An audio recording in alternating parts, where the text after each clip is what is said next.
In 1994, during the live taping of a Saturday morning children's show called Sunny Time Club, the cameras cut to a commercial break and the 12-year-old star, Nikki Grayson, never returned to set. The show was mid-segment, the laughter track already cued, the host walking off camera with the signature line, "See you after the break," and then he didn't come back.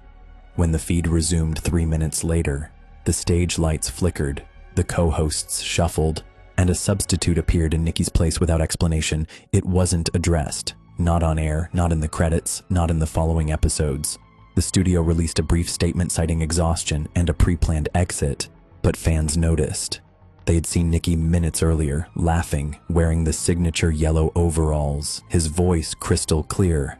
And then he was gone. Not fired, not recast, vanished. Rumors swirled. A nervous breakdown. An accident, an argument, backstage, but no official report was ever filed, and when the network was questioned, they dismissed it as creative redirection. Only a few crew members were quietly let go that year, their exit packages sealed. Nikki's family filed a missing persons report, but the investigation stalled. No footage from backstage, no security camera coverage. Even the tape of the commercial break was mysteriously blank. Police suspected a runaway. Tabloids suggested worse, but there was no trail. Just the sudden vacuum where a child performer had once stood. For 30 years, the disappearance became internet lore. A generation of viewers remembered the moment like a ghost caught in static. One frame, he was there. Next frame, he was gone. Fan forums dissected the episodes. Freeze-framed shadows, background blurs. One rumor said a door had been sealed on the back of Soundstage 4 the same week. Welded shut, painted over, removed from the blueprint. But no one could confirm it. The studio changed hands twice. Shows came and went. The set was recycled, repainted, rebuilt. And then in 2024, the building was sold for demolition. And that's when the door was found. The demolition crew hadn't intended to uncover anything unusual that day. They were working through Soundstage 4, gutting drywall and removing support beams, when one of the workers noticed that the east wall sounded different under the hammer. Hollower, denser, like there was space where there shouldn't be. He tapped across the surface and found a narrow vertical seam about 2 feet from the corner. No knob, no hinges, just a faint discoloration that didn't match the rest of the wall. When he pulled the paneling away, a rusted weld line was visible, running the length of the doorway. Sealed over, then painted to vanish into the backdrop of the set. It wasn't on the blueprints, wasn't part of the walkthroughs or maintenance maps. Just a ghost of a door in a studio long forgotten. When the construction lead contacted the site supervisor, they brought in a torch and peeled the weld open piece by piece. It smelled like dust and mildew and something else, synthetic and stale, like air that hadn't moved in decades. Behind the sealed entry was a narrow corridor, 4 feet wide, walled in unfinished plywood and lit by a single dangling bulb, long since dead. The walls were lined with soft insulation, not industrial grade, prop room material, pressed cardboard and fabric used to dampen sound on television sets. At the end of the corridor, there was a second door, wooden, unlocked, no security system, no traps, just a hollow brass knob and a faint mark where a padlock had once been hung and cut. When they opened it, one of the workers dropped their flashlight. It wasn't a storage room, it was a set, a stage scene from the mid-90s, preserved like something caught in amber, a child's bedroom, or a television version of one. Twin bed, table lamp, cartoon posters, plush toys, a CRT television in the corner, its screen long dead but stuck in static. The dust was layered thick, no footprints, no signs of life, except for a chair in the center of the room, placed carefully in front of the screen. And folded neatly on the bed, a pair of yellow overalls. canary cotton with blue buttons and a felt sun stitched to the front pocket. The same outfit Nikki Grayson wore on Sunny Time Club. No label, no signs of wear. Beside it, a pair of white ribbed socks, also folded. Untouched. Like a costume laid out for a performance that never resumed. The crew backed out and called the city. The city called the network. The network sent legal. Within hours, the room was under forensic lockdown, and that's when rumors turned into headlines, because what had always been whispered on fan forums was now a crime scene, with court orders and camera crews at the gates. The walls of the room were not structural. They were plywood, set quality, painted, rigged with old lighting strips and wiring. It looked like a test room. A set built for something private. None of the episodes ever featured a bedroom like this. It wasn't in production logs, not in call sheets, not listed in studio inventory.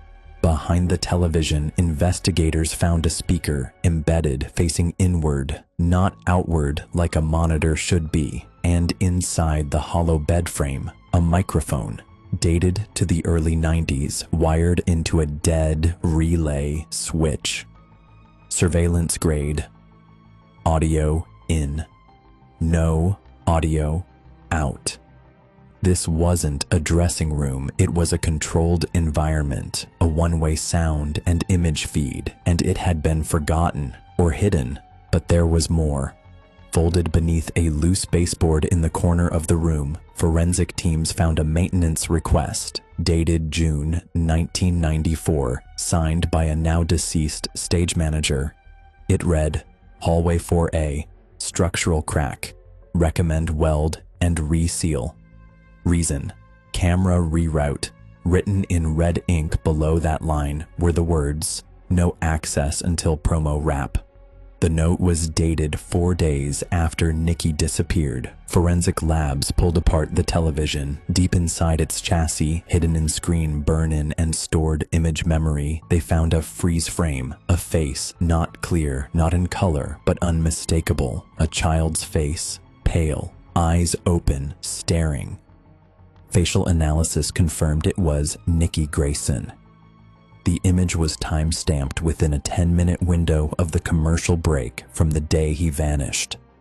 There was no scream, no motion, just a child staring into a screen that hadn't been powered on in 30 years, and now they knew he had been in that room. A week later, a former lighting technician came forward, anonymously, voice disguised. He said he remembered something odd during that last taping. A brief feed on a control monitor that didn't match any camera angle. It showed a child in a chair. Then it flickered and cut. When he asked about it, someone from upstairs told him it was a rehearsal test, told him to drop it. And he did. And now, 30 years later, the feed had returned. Not in footage, not in voice, but in the form of a room built for silence, sealed shut with intention, and holding something the network never wanted found. Because Nikki Grayson hadn't left the studio, not right away, maybe not for a long time. He had been placed, watched, silenced, and left behind. The room remained sealed for 29 more hours after discovery, not due to legal delay, but because every technician who stepped into it left with a kind of disquiet they couldn't explain. Something about the way the light fell against the static, the exact symmetry of the bedspread, the air still dry with no circulation, yet not dusty enough to match the 30 years it had supposedly been untouched. Forensic teams mapped the space with scanners, humidity sensors, ultraviolet trace tools. They found nothing living. But inside the fabric of the overalls, they found something else. Not blood, not sweat, but a faint compound. A textile preservative only used in museum displays and high-budget archival restorations. It was embedded not into the fabric's surface, but into the stitching thread itself. Not a production material, not something found in children's costuming. Especially not in 1994 and when they tested the tag on the collar. They found fibers that didn't match any other clothing Nikki had worn in previous episodes. It wasn't a duplicate. It wasn't a replacement. It was a replica. A nearly perfect one. Manufactured using a preservation technique meant to hold a shape, not endure use. This meant one of two things. Either the overalls weren't Nikki's, or someone had created them after the fact, stitched them together to preserve a memory that no longer existed, and beneath the mattress, behind the wood slats, they found a second piece of fabric. It was a curtain fragment, faded blue, with a repeated sun and smile pattern that matched a wall prop used in the very first season of Sunny Time Club. That set had been torn down in 1995. Most of the pieces scrapped or auctioned, but here, tucked away under a child's bed, was a piece that shouldn't have survived, a piece that no one had recorded leaving the warehouse, meaning someone had salvaged it, someone had saved it, someone had been building something hidden using fragments of a childhood show. Not to broadcast, but to remember. The microphone wiring in the bed was traced to a bundled junction box hidden behind a false outlet on the far wall. It led not to a recording device, but to a relay switch embedded in the wall frame. This wasn't an audio feed. It was a sound trigger, capable of sending pulses to devices on other circuits. The room had been designed not only to capture stillness, but to respond to it. That's what forensic design analysts concluded. The speaker behind the television wasn't a speaker. It was a dummy shell, a container housing a thin cassette strip, never wired to power, placed there like an artifact, not an active device. It was blank, but the adhesive used to seal it into the shell matched materials found in archival shadow boxes. Someone had preserved it. Intentionally. Someone had made a room that looked like it was functioning, that looked like it was watching or listening, but was actually just staging the memory of watching. And the conclusion, once whispered, became harder to ignore. Maybe Nikki had never been kept here. Maybe he had only been remembered here, like a shrine, not a prison.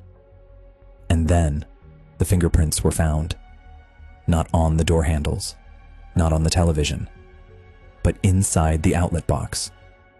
Prints too faint for positive ID, but one of them, a partial, matched the corner of a paper crane found in Nikki's childhood bedroom in 1994, a crane he had folded during an on-air segment, a piece fans had obsessed over when he vanished. His sister had donated it to police during the original investigation. Now it was stored in an evidence envelope, faded but intact, and the partial match was enough.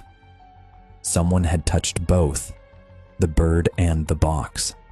Someone had been inside that room, handling the equipment, sealing memories into false fixtures. And then the crew chief called in another detail. One he hadn't shared until now. 2 months earlier, during the pre-demo inspections, a night shift janitor had refused to enter Soundstage 4. She claimed the lights in the rafters flickered when the building was empty, said she heard static, not electrical hum, old TV static.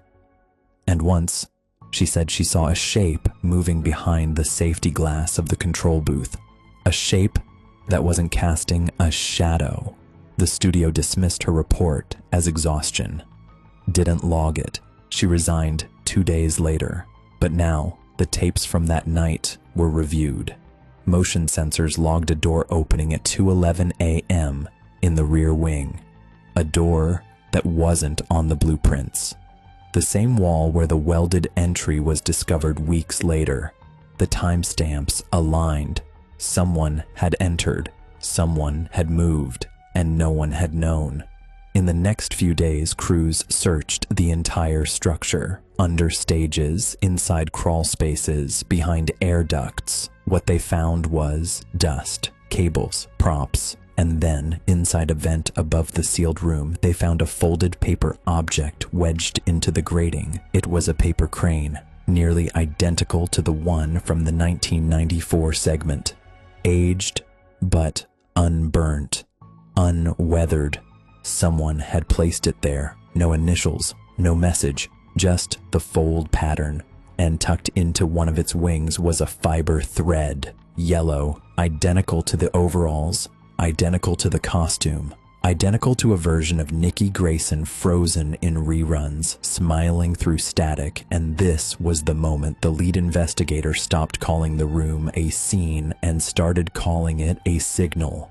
Because whoever built that closet, whoever sealed it and dressed it and set the screen to flicker just long enough to burn in the shape of a face, wasn't trying to hold someone in. They were trying to hold on. And what they were holding, or what they thought they were, might not have been Nikki. It might have been the moment he vanished, the instant he went from real to remembered, a frame in the broadcast, a name in a police report, a child between cuts. And now, 30 years later, someone had stitched the cut back together, with light, with fabric, with silence. The paper crane was not cataloged immediately. For nearly 6 hours, it sat inside a plastic collection tray on the edge of an evidence table, waiting for lab processing. It wasn't prioritized. Not until one of the techs ran a heat scan over it and saw that the fold seams were warmer than the surrounding paper. Not fresh, but recent, as if someone had handled it days earlier, maybe hours. The object was turned over to forensics, and under microscopic examination, they found trace skin oil on the inside crease of the wing. The chemical signature was degraded but human, matched the sample profile of a male in his late 30s to early 40s. That alone didn't confirm anything. The crew who discovered the closet were in that age range, so were some of the demolition supervisors. But this sample was different. It contained a faint trace of synthetic stabilizer, a compound used in stage makeup and mask adhesives during the late 80s and early 90s, specifically the kind applied to prosthetics under hot lighting, a product discontinued in 1996 after a class action lawsuit. And when they pulled the health code reports from the old Sunny Time Club dressing rooms, they found an incident report filed in 1992, a minor rash on one of the child performers, attributed to contact adhesive. No one had followed up. It wasn't illegal, just common in the industry. But it placed the compound in the building. It placed the chemical on the skin of someone who had been there. And now that someone had returned, the paper crane wasn't just an echo. It was a fingerprint left on memory. And when the forensics team ran deeper analysis, they found another thread. Literally, inside the wing fold, beneath the yellow fiber, was a second strand.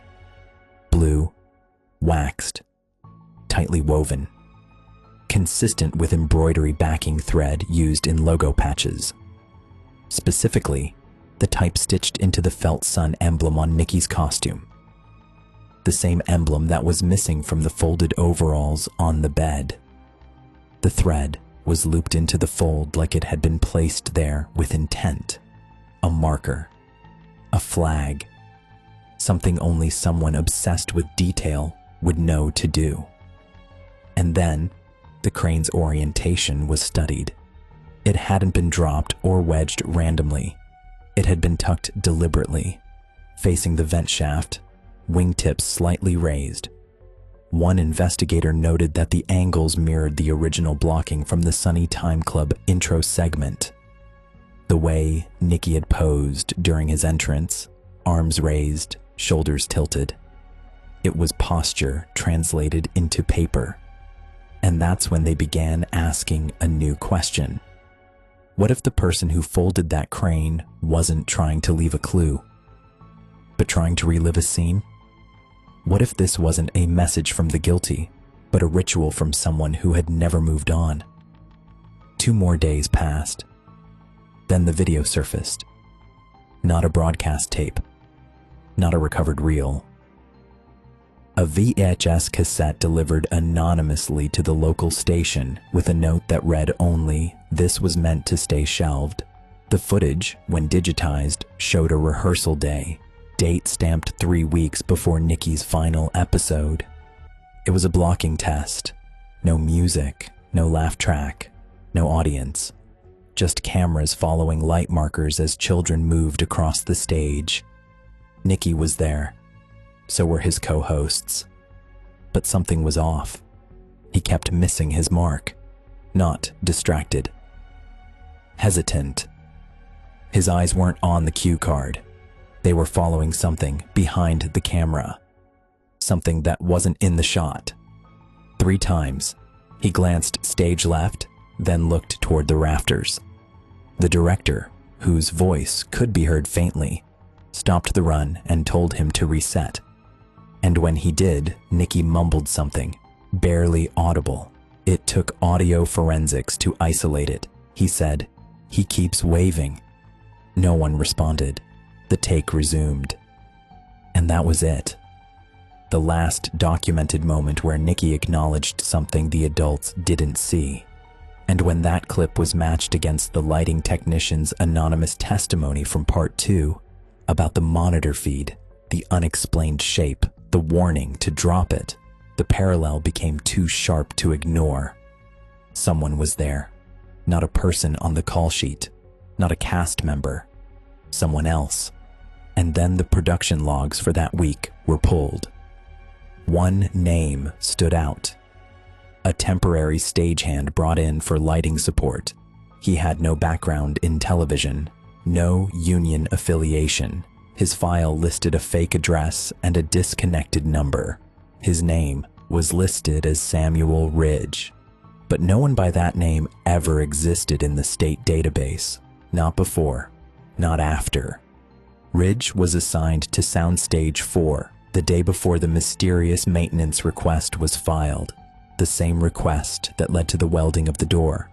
The same one signed in red ink, and when the handwriting was matched across.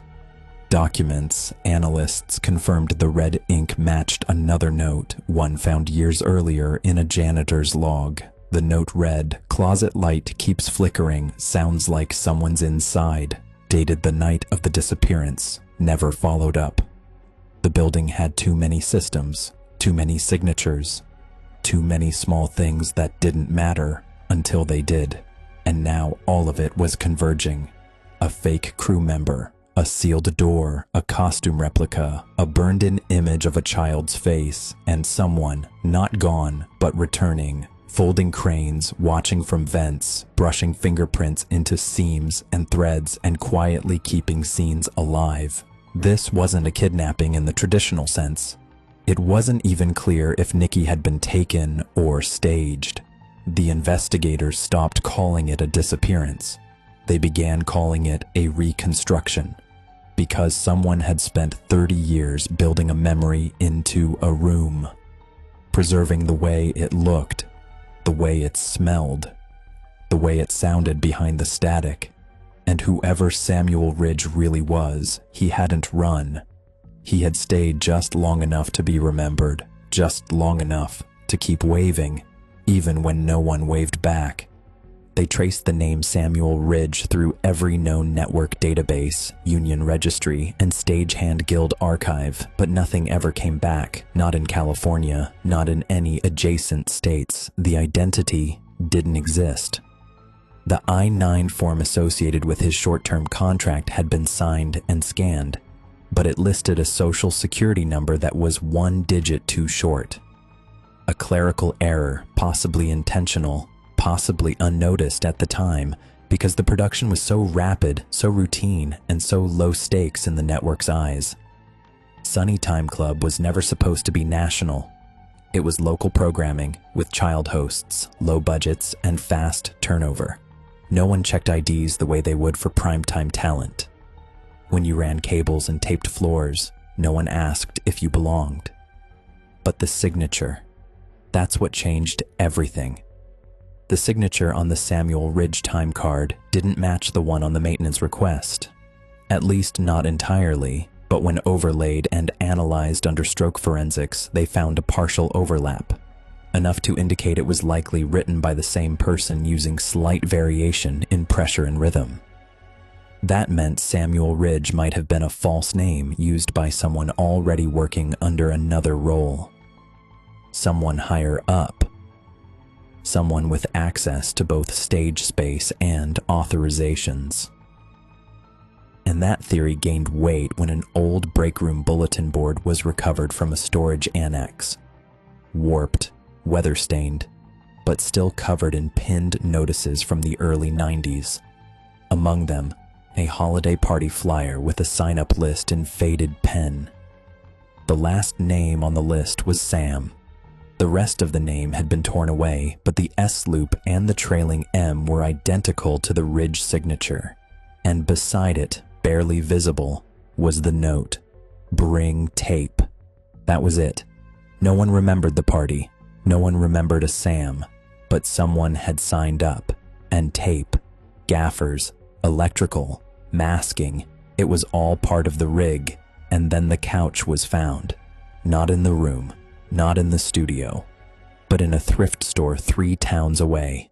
It had no tag, no barcode, no provenance, just a small embroidered sun stitched onto the back cushion, nearly identical to the one on Nikki's costume, not cartoonish, not oversized, just a sun, slightly smiling, with 7 stitched rays, each done in a different thread color. It was too precise to be random. And when the shop owner was interviewed, she said it had come in during a bulk donation drop-off in early 2022. No record. No receipt. Just a pile of items left behind the gate one morning. Investigators bought the couch and took it apart seam by seam.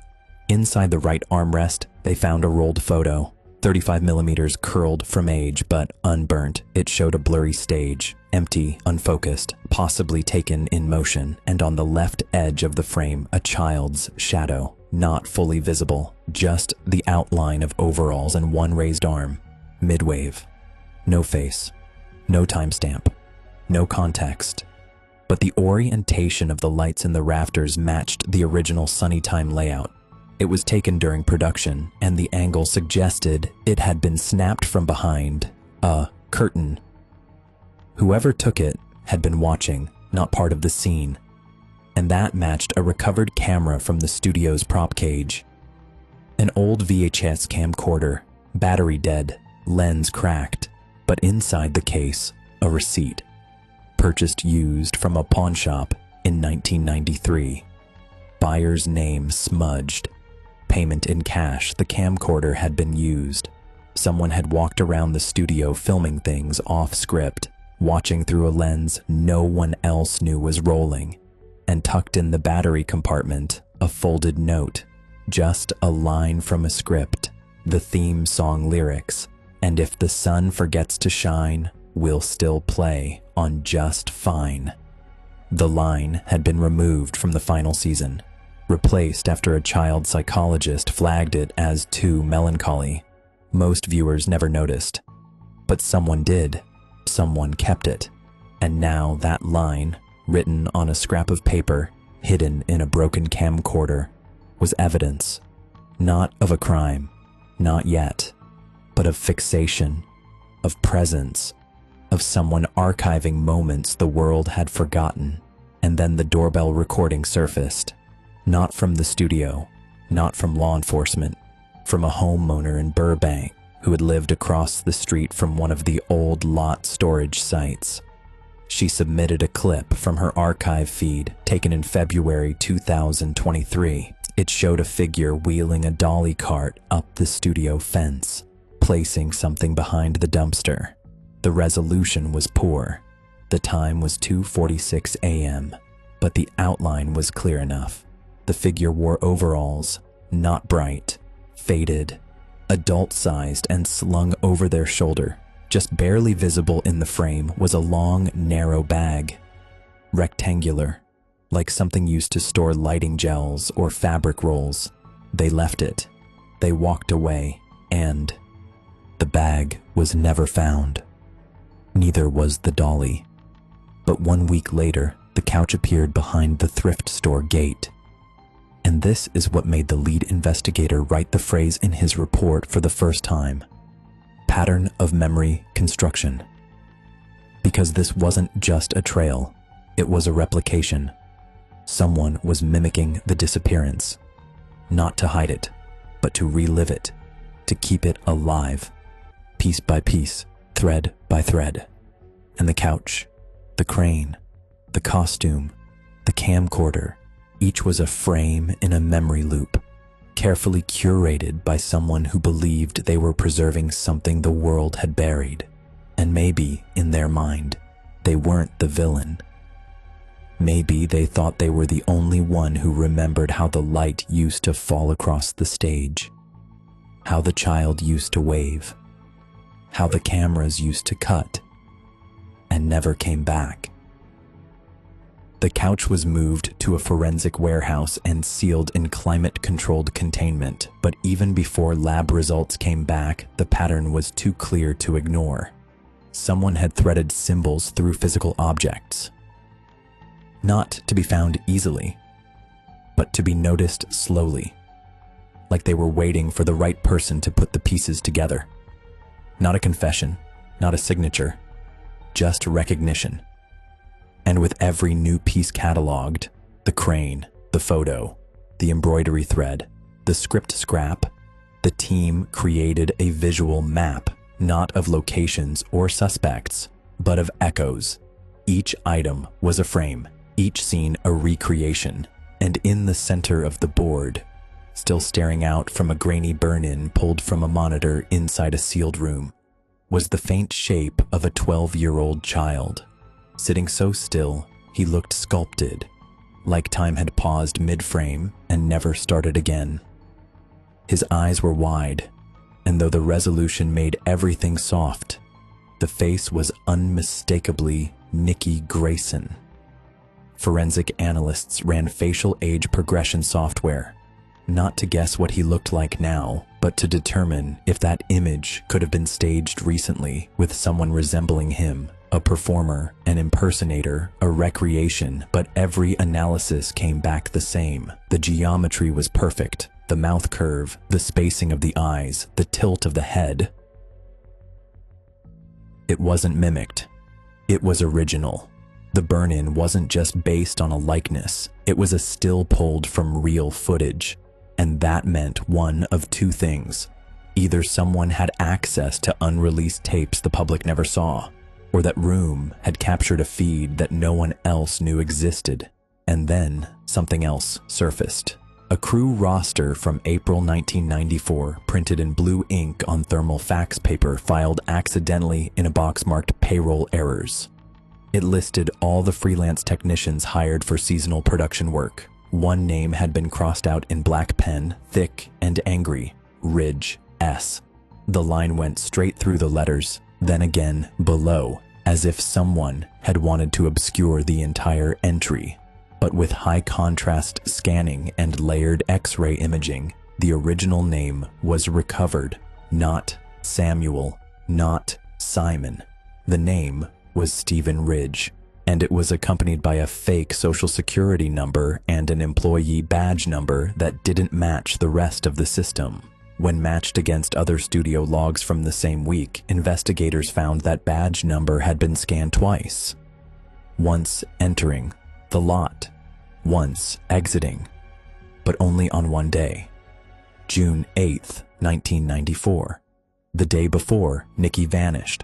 There were no logs of the badge used again, no tax record, no union affiliation. Whoever Stephen Ridge was, he entered the building once, clocked in, then disappeared, along with the child star who sat smiling in a burned frame of static, now 30 years removed from the day the cameras cut to commercial.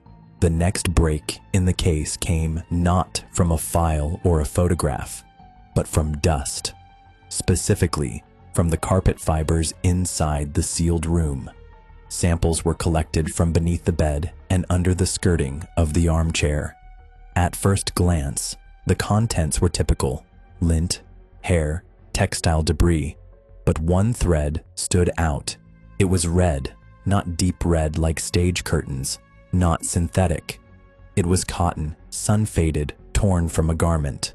Under microscopic analysis, the thread showed signs of hand-sewn reinforcement, specifically backstitching used to reinforce a tear. And that style of stitching wasn't consistent with costume department techniques. It was amateur, personal. Someone had mended fabric by hand. When matched against known production materials from Sunny Time Club, the red thread didn't align with any cast wardrobe, but it did match the accent stitching used in a promotional jacket given to staff during the show's first season. A jacket that wasn't sold to the public. Only 27 were made, and of those, only 6 were still accounted for. One of them had belonged to an assistant stage manager named Owen Kelleher. Kelleher had worked on the show from 1992 to 1998, 1994. He quit the week after Nikki vanished, never interviewed, never mentioned. His departure had been sudden, filed as personal leave. And when contacted in 2024, he was living off-grid in a trailer outside Sacramento. When investigators reached him, he denied any knowledge of the sealed room, said he barely remembered the show, said he didn't watch it, didn't keep memorabilia. But when asked if he remembered the name Ridge, he froze, not confused, just still, long enough that the interviewer marked the reaction in her notes. Kelleher ended the conversation shortly after, said he had to go. But when agents followed up the next day, he was gone. The trailer was empty, utilities unpaid, the vehicle missing. But in the corner of the bedroom, under a vinyl storage bin, they found something, a cardboard shoebox taped shut. Inside, a VHS tape, unmarked, no label, just a date written in black Sharpie, June 9th, 1994, the day of the disappearance. And beneath the tape, a photo, a candid shot, grainy, poorly lit. It showed a child backstage, not smiling, not posing, just waiting. The kind of photo someone takes when they're bored or hiding. The back of the photo read one word: cut. The tape was sent to forensic media, not to be played, not yet. It was too degraded, and too much could be lost in one pass. Instead, it would be baked, a process used to restore moisture-damaged reels, and digitized frame by frame.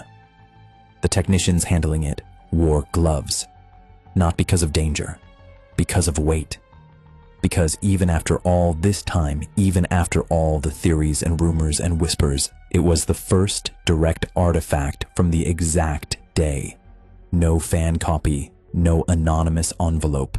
A reel that had lived in silence for 30 years, sealed inside a shoebox beneath a man's bed.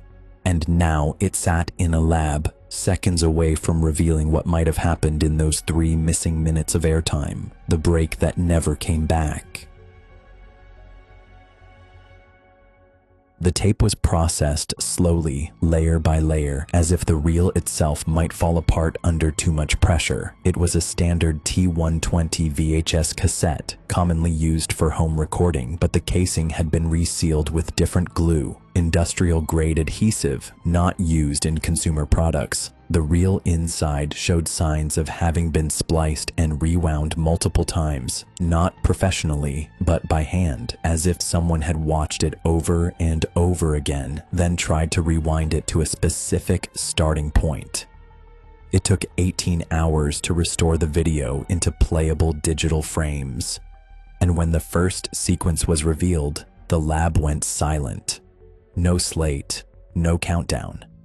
Just a sudden fade into the Sunny Time Club soundstage, empty. No audience, no music. The lights were on low. In the frame, the edge of a set wall, part of the rainbow backdrop used during commercial transitions. But there was no movement, just ambient hum. Then, Slowly from the left, a figure entered, small, child-sized, wearing yellow overalls. He didn't walk like someone performing. He walked like someone looking for something. It was Nicky. His head moved slowly, not facing camera. He stopped near the middle of the frame. Behind him, a second shadow moved across the curtain. Longer, adult height, no face visible, and just as it entered the light, the tape cut. Hard splice, frames missing, and then, suddenly another segment. The same set, but darker now, shot from a different angle. Handheld, unsteady, a camera not mounted, not professional. The lights flickered, a voice could be heard faintly, but it was muffled, distorted, drowned in the ambient hiss of a low-grade tape. Then another jump, a cut, a flash of static, and the image returned, this time inside a hallway, one that matched the corridor found behind the welded door in Soundstage 4.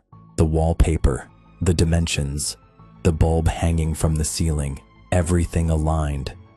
The camera moved toward the wooden door at the end. The door opened, slowly, and for a single frame, a single flicker of half-second footage. The child was visible, seated, facing a television, unmoving, the screen flickering, identical to the recovered closet. And then the reel cut again, this time not with a splice, but with silence. The rest of the tape was black, not damaged, not blank, just dark, encoded with nothing. Forensic analysts confirmed it. The remaining reel had been recorded over. Someone had wiped the rest, deliberately, but not fully, because at the 38-minute mark, a faint signal bled through. Audio only garbled voices, one whispering, another laughing, unintelligible, except for a few distinct words: reset, quiet hands, and again. That was all. The rest was static and breath. The investigation didn't treat the footage as criminal evidence. Not yet. It didn't show a crime. It showed a ritual, and rituals are harder to prosecute. The image of Nicky seated in that room, wearing his costume, staring at a screen that might never have turned on, was not proof of harm. But it was proof of presence, and presence was the one thing the network had denied for 30 years. Now, it was undeniable. Someone had built that room. Someone had filmed it. Someone had placed a child inside it. And someone had watched. The man who had hidden the tape, Owen Kelleher, remained missing.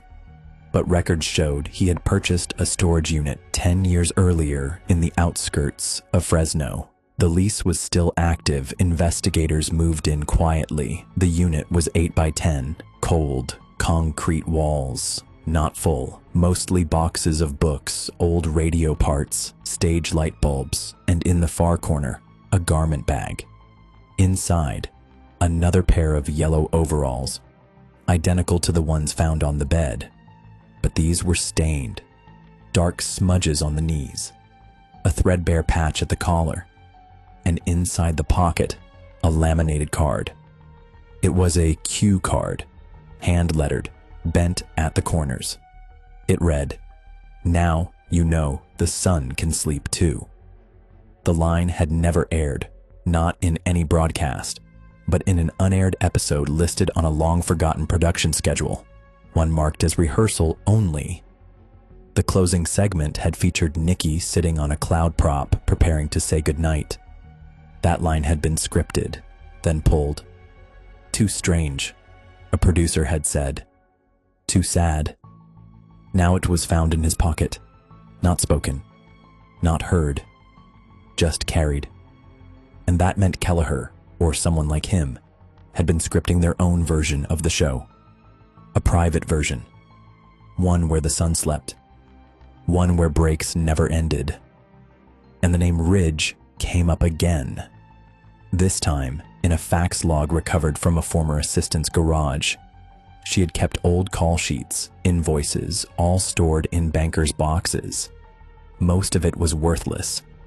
But on one cover sheet, a list of prop deliveries was written out in sharp red marker, item number 7, sunbed for Ridge. That was it. No address, no requester, just the note. The handwriting matched the red ink signature on the weld request, and when traced across other documents, it was confirmed. Stephen Ridge, if that was his real name, had requested at least one custom prop. A prop never seen on air, never listed in inventory. A sun-shaped bed, a place where the mascot could sleep or be placed or be remembered. And that changed everything, because it meant the sealed room hadn't been constructed as a last-minute cover-up. It had been built earlier, maybe long before Nikki disappeared, maybe before the final season was even written. Meaning someone had been preparing, designing, not to trap a child, not even to harm one, but to contain a moment, to suspend it like light in amber. And that moment, whatever it was, had been frozen in a frame of static in the shape of a boy who walked off screen and never came back. But now, slowly, frame by frame, he was returning. The discovery of the cue card changed the tone of the investigation. Up to that point, everything had existed in the periphery: oddities, clues, whispers sealed behind doors. But the phrase written in clear, even lettering, laminated and folded with care, meant something more concrete. It wasn't just a message, it was intention. Someone had written that line for a child to say, even if no one else ever heard it. Now you know the sun can sleep too. Not a rhyme, not a joke, not a line for laughs or songs. It was the kind of sentence designed to linger, soft and slow and quiet, like something read from a bedtime book with too many blank pages. When the line was run against every known episode script, including drafts and rehearsal copies, it didn't appear. Not once. Only in the original season, one writer's pitch log, submitted by a junior staffer named Melanie Pratt. She had been credited for background gags and sketch ideas in the early days of Sunny Time Club before the show moved from pilot to local syndication. She hadn't been interviewed during the initial investigation in 1994. She wasn't considered relevant, but now her name resurfaced. Her original pitch document, page 3, proposed an episode theme where the sun mascot falls asleep and the cast must quietly prepare for bedtime without waking it. The script was rejected, not for tone, but because it didn't match the show's pacing, and yet the final line from that pitch was highlighted in pen, circled 3 times. Now you know the sun can sleep too. Pratt, when located in Arizona, was hesitant to speak. She had left the industry in 1996 and hadn't written since, but when shown the laminated cue card, her hands shook. She recognized the handwriting, but it wasn't hers. It belonged, she said, to someone from the props team. She didn't remember his full name, just that he went by Ridge. She said he was quiet, not unfriendly, but intense. Always watching rehearsals even when he wasn't needed. She remembered once seeing him adjust a cloud prop between takes, not because it was out of place, but because, as he put it, it's breathing too much on the frame. She didn't understand what he meant. No one did, but he had a habit of saying strange things. Phrases like, soften the eyes, or let the light hold him. Pratt assumed he was just odd. Lots of people in the industry were. But now, 3 decades later, the phrase had returned. In writing, in ritual, in repetition, and not just in one place. The line was found again, weeks later, stitched into the hem of a bedsheet recovered from the couch armrest. Forensic teams hadn't noticed it at first. The fabric looked like normal filler padding, but when fully removed, the threading became visible, faint, uneven, hand-stitched. The words ran along the edge like a mantra, the same sentence, sewn in red thread. That's when the lead investigator stopped calling them artifacts and began referring to them as anchors, because these weren't props, they weren't memorabilia, they were anchors to something someone refused to forget. Not just a child, not just a show, but a moment. And whoever Ridge was, he hadn't built a shrine. He had built a memory engine, something that could hold the shape of an absence. And this theory gained even more weight when another discovery was made during a sweep of old affiliate storage units. The Los Angeles broadcast office had offloaded dozens of pallets in the early 2000s to an independent recycler. Among the boxes was a mislabeled reel marked Sun Promo B Internal Ref Only. It was assumed to be a commercial mock-up, but when played, the footage didn't resemble any known promo. Instead, it opened on a static shot of the studio hallway, the same one found behind the sealed closet. No music, no dialogue, just the faint buzz of overhead lights. The camera held steady for nearly 2 minutes. Then, from the left, a child walked into frame, yellow overalls, head slightly lowered. Not Nicky. Another boy. Younger. Face unfamiliar. The child walked the length of the hall and stopped in front of the wooden door. Didn't open it. Just waited. And then the screen cut to black. The reel ended. No credits. No logo. It was labeled as a promo, but there was nothing promotional about it. No voiceover. No animation. Just stillness. And it matched the pattern. The exact same choreography Nicky followed in the recovered VHS, step for step. And that raised a new, even darker question. How many rehearsals had there been? How many children had walked that hall for unseen cameras, unmarked reels, scenes never meant to air? And why was the footage labeled Internal Ref Only? Reference for what? None of the answers came easily. And when a former editor came forward anonymously, claiming that during Season 2, he had been asked to cut together non-broadcast rehearsal tapes for continuity calibration, the investigation shifted again. He said the footage wasn't for network review, it was for someone on set. Someone who asked for stills, not clips. Someone who wanted to capture frames, not motion. A man who only ever went by Ridge. He said Ridge would ask for freeze frames of the children mid-turn, or standing still, or blinking. He said Ridge once asked him, "Can you pull the moment just before they exit?" The editor thought it was a technical request. Now, he wasn't sure, and when asked to describe Ridge, he said only this: "He didn't look like someone who forgot anything." The phrase stuck, because that's what this had become. Not a manhunt, not a missing persons case, but a study in memory. Memory as construction, memory as ritual, and in the middle of it all, a phrase no one could unhear, a line too soft to be threatening, too quiet to be safe. Now you know the sun can sleep too. Not a farewell, not a warning, a lullaby maybe, or something worse, an invitation. The term internal reference became the focal point for a deeper archival dive, not just because it suggested private use, but because it reappeared in multiple locations across different years, scribbled into corners of set diagrams, written on tape boxes, even pressed into the spines of production binders in faint gold foil. Internal reference wasn't a department. It wasn't an official system. It was a phrase used like a stamp, a way to redirect something outside the chain of oversight, outside the edit queue, away from the hands of the producers and into the shadow file of whoever had started collecting moments. And one of those binders, found in a locked cabinet inside an old studio annex awaiting demolition, contained something no one expected to find.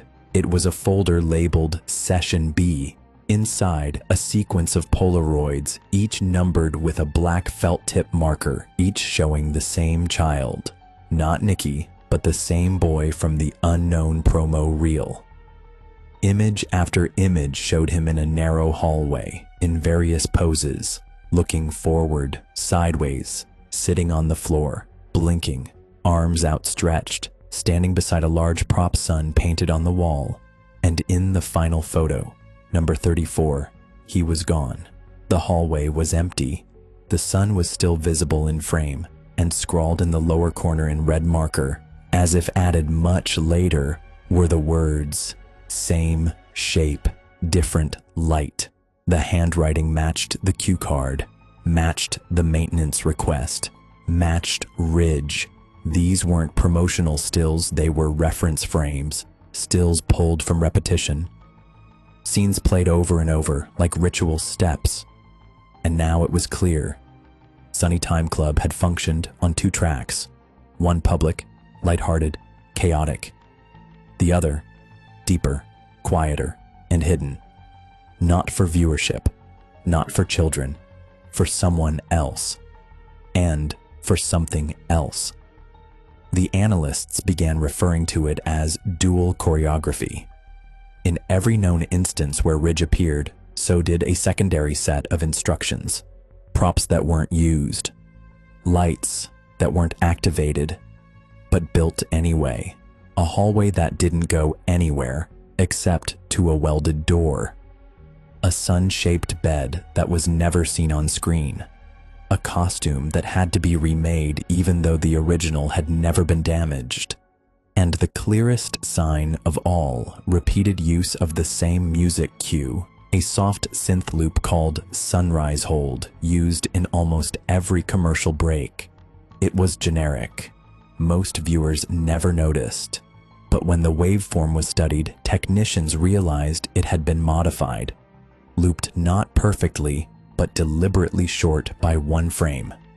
Over time, the clip would slip out of sync, only slightly, 1 frame per loop, meaning that over dozens of repetitions the music would drift, not forward, but inward, creating audio phase shadows, patterns too subtle to hear consciously, but which shaped the sound into an echo. No one in the original sound department claimed authorship. The file didn't exist in official archives. It had been inserted, dubbed in, burned into reels by someone without credit. The only clue, a fragment of a sound cue sheet torn in half, recovered from behind a drawer in the soundstage control room. It read, "Sunrise Hold, internal ref loop, Ridge, okayed."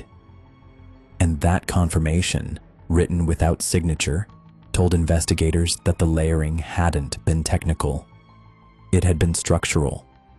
Ridge had been building something auditory, invisible choreography that only made sense over time, like a metronome set to a missing tempo. And now they believed the child rehearsals, the wardrobe replications, the line, "Now you know the sun can sleep too." All of it had been timed to that phantom rhythm. Not on air, not to be seen, but to be held. And once the team started syncing objects to the audio, they noticed something else. In the Polaroids, the angle of light cast across the hallway matched the sound wave peaks of the audio phase. Not because it had to, because someone made it that way. Light and sound weren't separate. They were components of a pattern, and that pattern extended beyond the show. Because when they ran background checks on other regional children's programs produced between 1989 and 1995, they found 3 other instances of unexplained set changes. 1 in Portland, 1 in Des Moines, 1 in Wichita, each involving a hallway prop, each abandoned after 1 season, each listed in warehouse inventories as closed corridor arch, not identical, but eerily similar. And in each case, the crew list included a lighting contractor listed only as S. Ridge, freelance. No social security number, No forwarding address, no tax documents, just the name. 1 time typed, 2 times handwritten. The handwriting matched. And that's when the team created the map. Not of cities, not of disappearances, but of architecture, sets that mirrored one another, sequences built not for air, but for repetition, rehearsal spaces that never recorded, doors that never opened, and at the center of all of it, the corridor. Narrow, plywood, with a single bulb. A path not meant for escape, but for arrival. And this led them back to the studio, to the one place they hadn't opened, the original production office of Sunny Time Club, located 2 floors above the main stage. It had been used briefly, then shuttered when the show expanded. The room had become storage, forgotten, locked for over 20 years. The key was located in a rusted file box. The lock hadn't been changed, and when the door opened, what they saw wasn't a production office.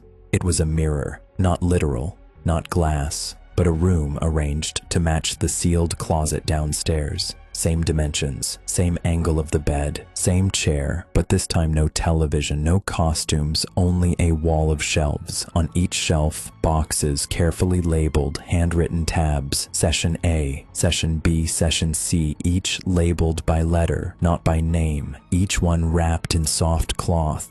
And in the center of the room, on a wooden pedestal, a framed still, a printout of a single video frame. Nikki, mid-step, head slightly turned, mouth just beginning to open, frozen in a moment the cameras were never supposed to see.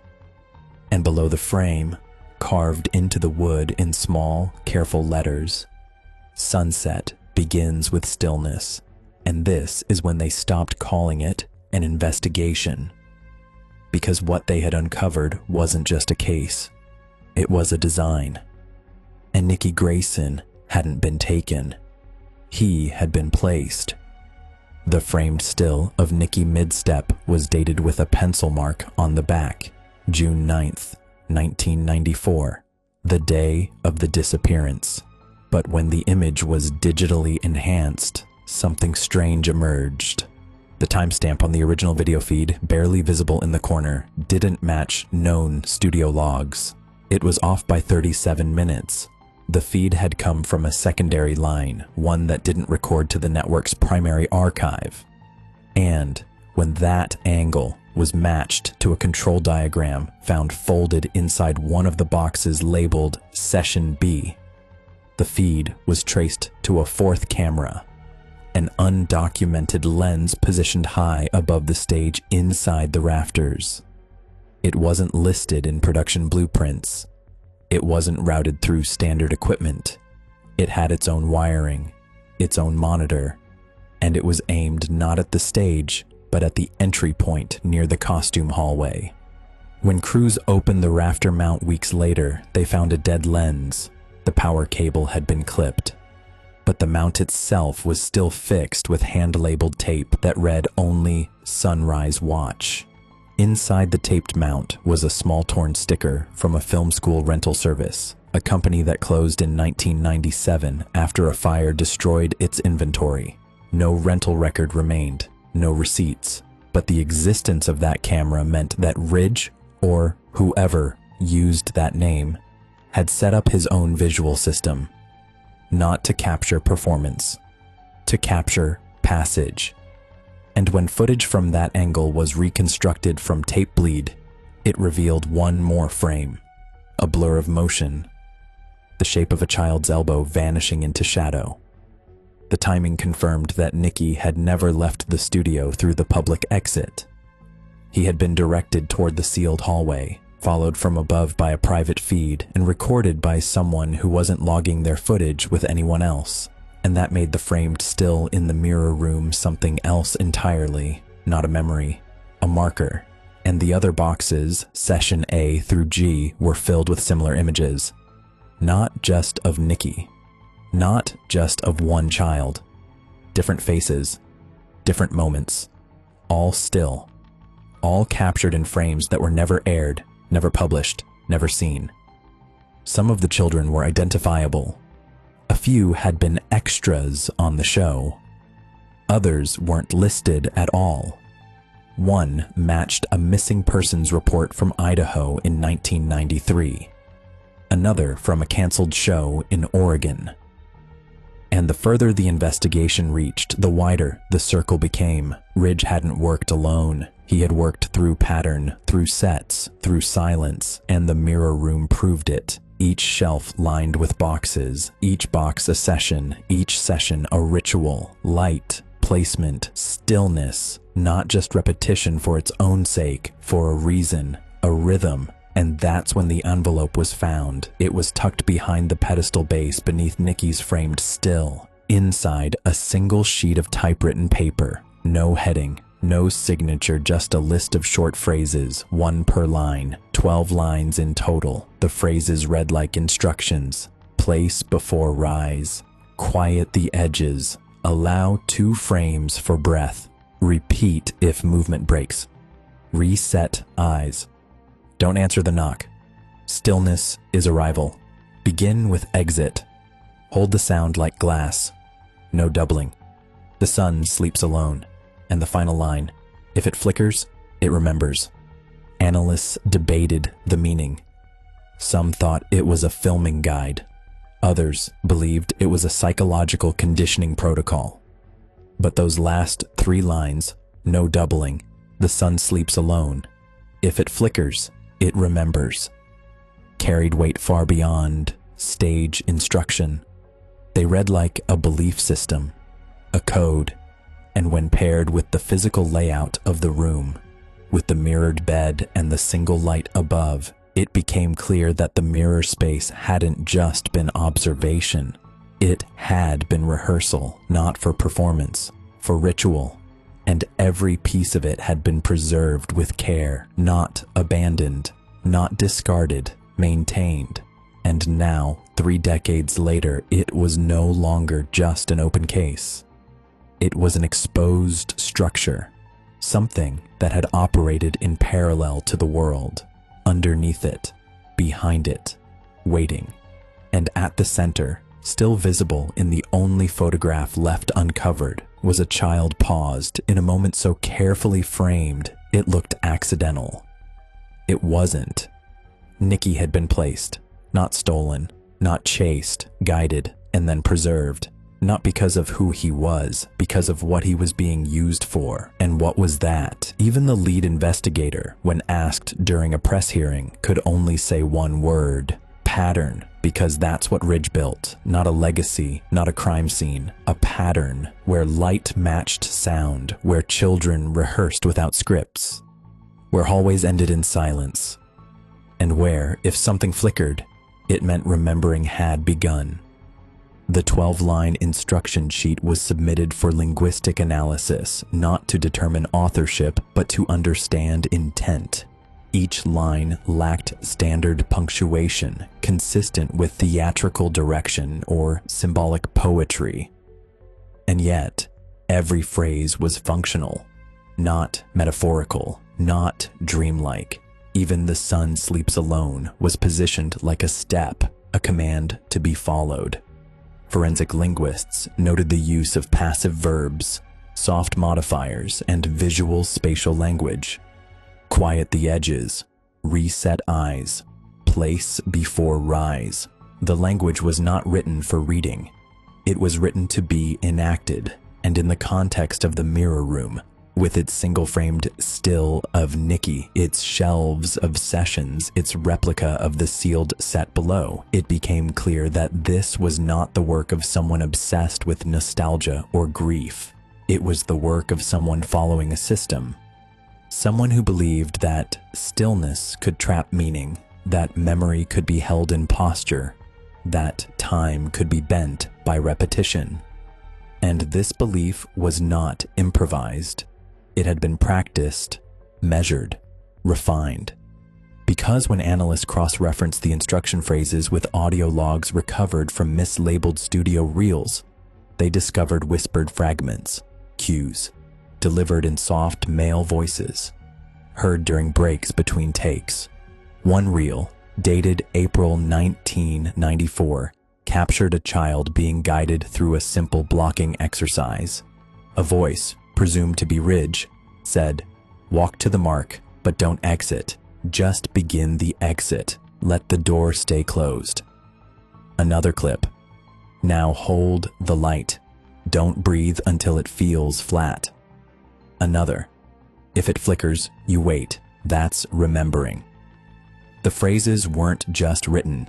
They were spoken, repeatedly, not during official rehearsals, not when producers were present, always off air, always alone.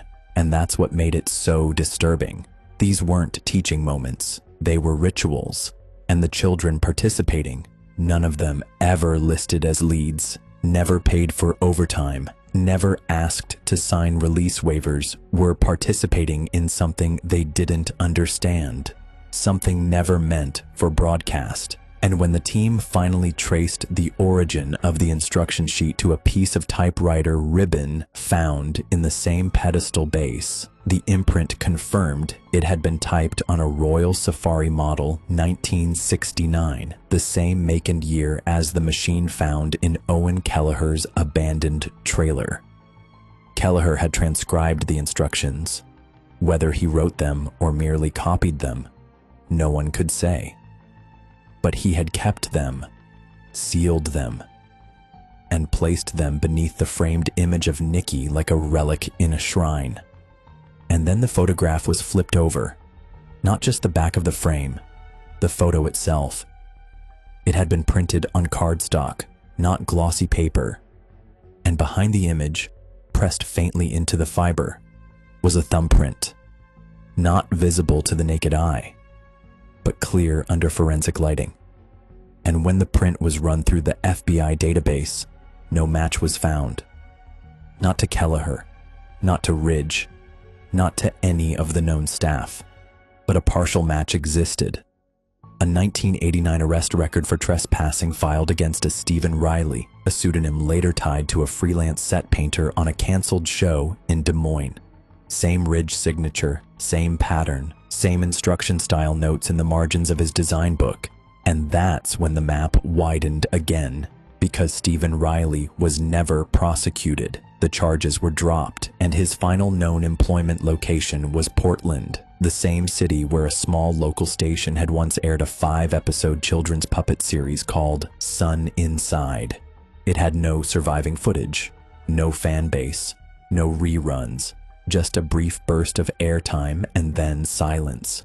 But when investigators recovered archived newsletters from the station's internal mailing list, they found a promo still. It showed a paper sun suspended from wire. Below it, a child holding a sign. The sign read, "You can stay if you stop moving." And that sentence, "You can stay if you stop moving," became the key.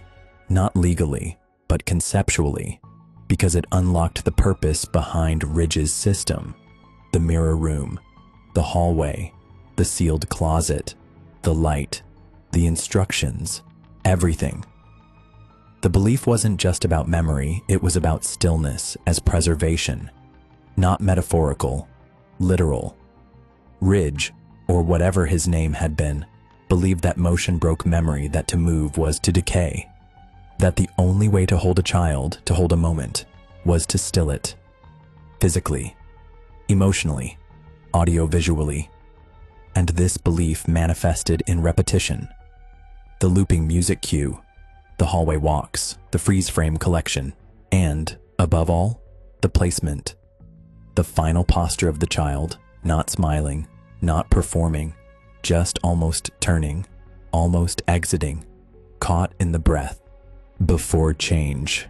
And Nikki, more than any other child, had mastered that moment. Whether trained or chosen, he had performed the ritual perfectly. The recovered footage, the burn-in frame, the photograph on the pedestal, all showed the same position. His arm mid-swing, his face open but unreadable. The exit that never finished, the flicker before it stops. And if Ridge believed anything, it was this. If you could place a child in the right light, the right silence, the right shape, They wouldn't disappear. They would stay. They would become permanent. Not in body, not in mind, in pattern. And that is what Nikki became.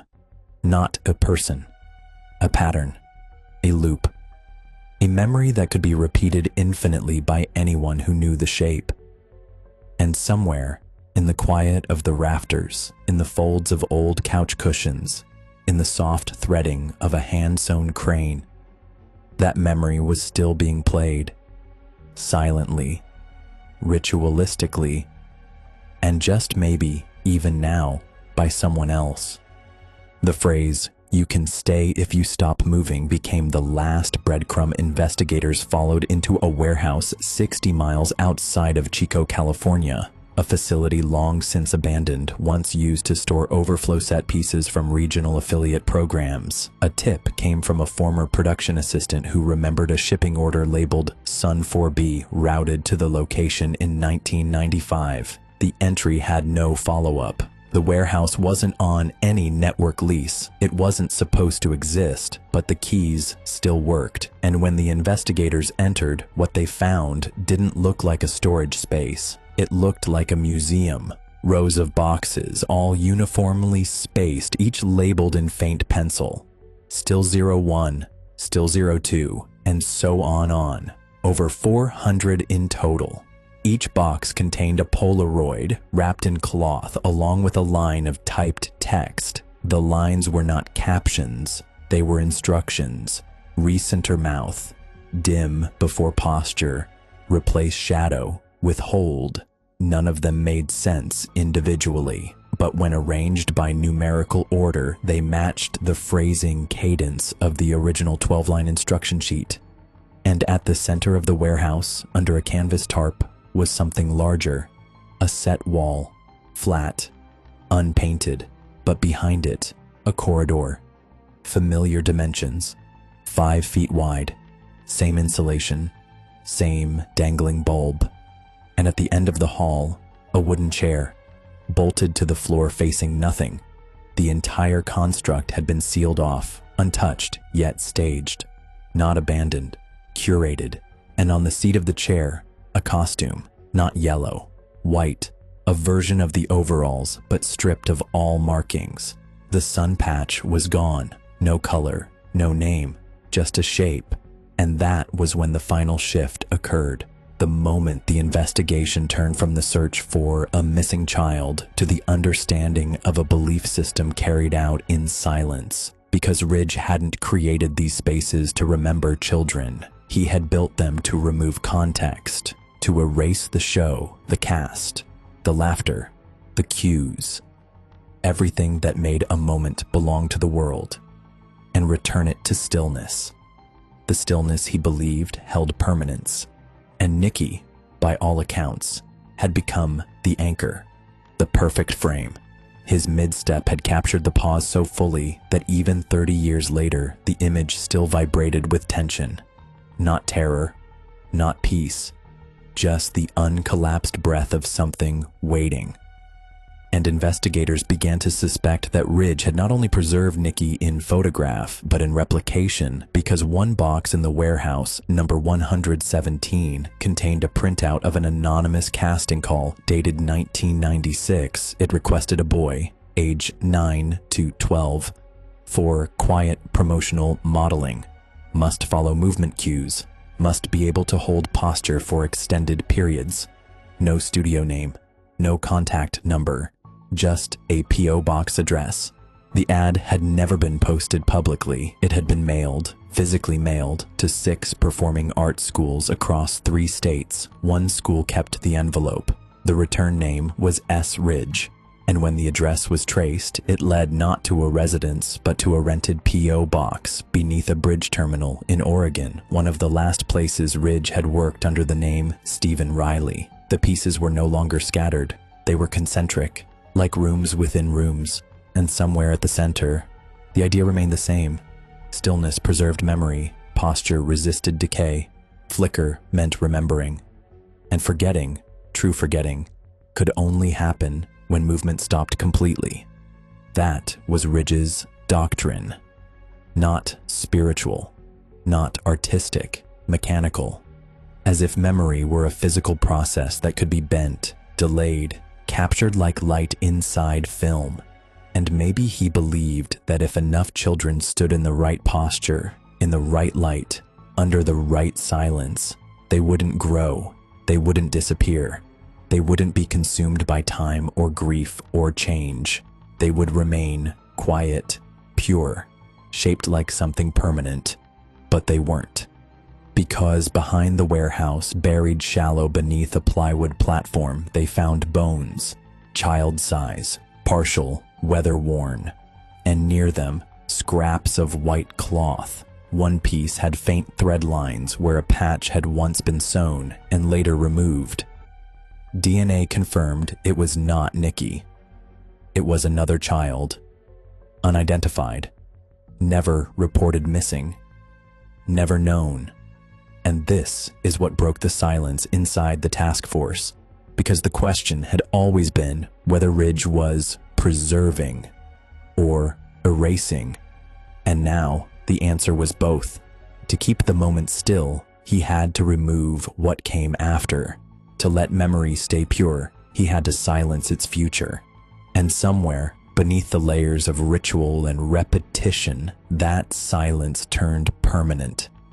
And the child, whatever his name had been, had not become a memory. He had become proof.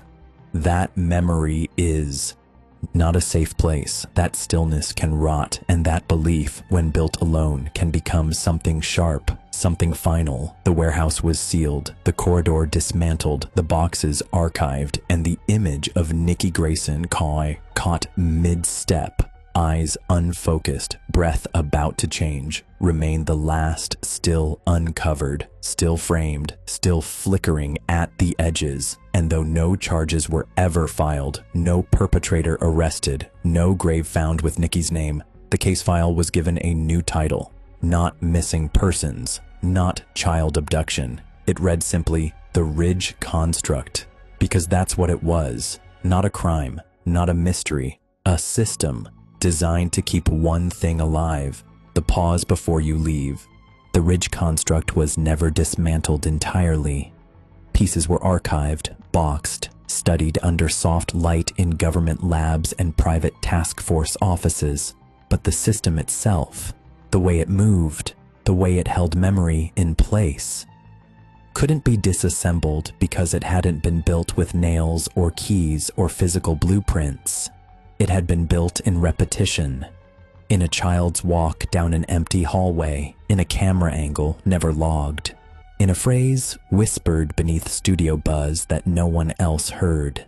Now you know the sun can sleep too. Those words returned again in the final weeks of the investigation, this time found etched in the inside cover of a notebook donated anonymously to a small prop museum in Fresno. The museum hadn't opened in years. The curator discovered the box after a local news segment reignited interest in the Sunny Time case. Inside the box, a notebook, 2 Polaroids of the mirror room, and a single roll of undeveloped film. The notebook contained sketches, crude, blocky, outlines of corridors, door frames, light placement. The pages weren't dated, but they followed a progression. At first, incomplete corridors, then refined ones, then children placed within them. Always alone, always mid-step, always with the caption, "If it flickers, it remembers." The final sketch showed no child, only the sun, large, blackened at the edges, cracked down the middle, and beneath it, the words, "I held the light as long as I could." The film roll was developed by forensic archivists and showed behind-the-scenes snapshots of Sunny Time Club during the final week of taping in June 1994. Nothing unusual, cast members smiling, props being reset, but the final frame, frame 24, showed the empty soundstage, lights down, curtains half drawn, and far in the back corner, behind the risers just beyond the edge of the set wall, the shadow of a person seated in a chair. Too far to identify, too faint to resolve, but the placement was clear. The same alignment as the cord, or same distance, same shape. The archivists didn't label the photo as evidence. They labeled it as repetition, because everything Ridge had done, every image, every construction, every instruction, it wasn't for an audience. It was for a cycle. And the question that haunted the team most wasn't whether Nikki had been harmed or taken or erased. It was whether, in some form, he had been made to remain, not alive, not watched, not saved, held, still, suspended between memory and design. The final report was filed on April 12, 2025, nearly 31 years after Nikki Grayson vanished during a commercial break. It contained over 2,000 pages of documentation, images, interviews, floor plans, annotated footage, timelines, forensic reports, but no conclusion. The last sentence of the executive summary read, "The child was not found." But below it, in a sealed addendum not released to the public, a forensic psychologist wrote the following: "What Ridge built was not a method for hiding. It was a method for stilling time. The loss was not accidental. It was engineered." And that is what remained. Not a body, not a resolution, but a system. An architecture of memory so precise, so haunting, that it looped through 30 years of silence and emerged still intact. The photos were stored in temperature-controlled drawers, the hallway set disassembled and shelved, the costume folded again, white as the chair it had been placed on, and in a digital archive labeled "Recovered Ritual Language," a copy of the 12-line instruction sheet waited. Lines still sharp, meanings still unclear. One day, the lead investigator returned to Soundstage 4. It was being prepped for demolition. The walls stripped, the ceiling half collapsed from rot dust, filtered through sunbeams in soft ribbons. She walked the length of the studio slowly, paused where the corridor had once been welded shut. Nothing remained but paint lines and a faint crease in the concrete, but she swore she heard something. Not a sound. A shape. Not a whisper. A rhythm. Like breath caught just before it speaks. She didn't tell anyone. She walked out, and when she passed the last light switch, she paused again. Just to look, the switch was off. But a single red diode flickered faintly, not powered, not part of any working system, just one last light, blinking in silence. And maybe somewhere in that flicker, something remembered. Not the show, not the case, not even the child, just the pattern, the pause before exit, the shape of someone still sitting in the chair, and the line he was told to speak but never did.